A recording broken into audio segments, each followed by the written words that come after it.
ألا تقاتلون قوما نكثوا أيمانهم وهموا بإخراج الرسول وهم بدأوكم أول مرة أتخشونهم فالله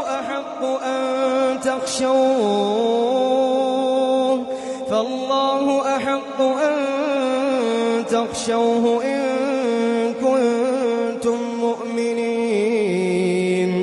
قاتلوهم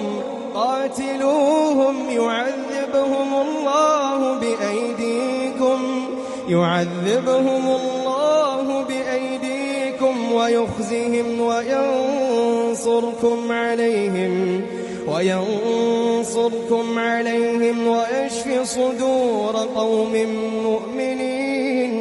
ويشف صدور قوم مؤمنين ويذهب غيظ قلوبهم ويتوب الله على من يشاء